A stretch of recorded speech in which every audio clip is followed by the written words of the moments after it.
একটা আপু বাসার ভিডিও চাইছে, তো কি দেখবেন আপু, বাসায় তো কিছুই নেই, তো দেখতে চাইছেন তাই মানে ভিডিওটা করলাম।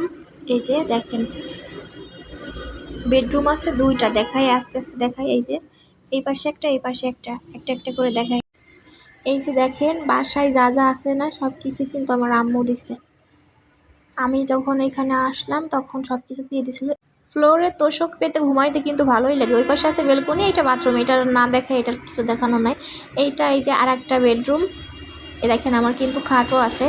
এই খাট এখানে যা যা আছে সব কিছুই আম্মু দিয়ে দিছিল।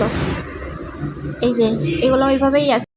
আমার বাসার ফ্রিজটা কেনা হয়ে গেছে অনেক বড়। আমি বলছিলাম মাঝারিটা কিনতে, কিন্তু না, বড়টা কিনে আসছে। ফ্রিজটাও আম্মু কিনে দিবে বলছিল, তখন আমার বর আবার বললো যে আপনি তো সব কিছুই দিচ্ছেন, ফ্রিজটা আমি কিনবো। তখন আমি মানে আকাশ থেকে পড়ছি, হায় হায়। বলছে আম্মু, বলছে তুমি আর একবারও ফ্রিজের কথা বলো না, ওই কিনুক। কারেন্টের চুলা আর ফ্রিজটা আমার বর কিনছে। আমার কিন্তু উপরে rice cooker, pressure cooker, blender সব উপরে উঠায় রাখছি।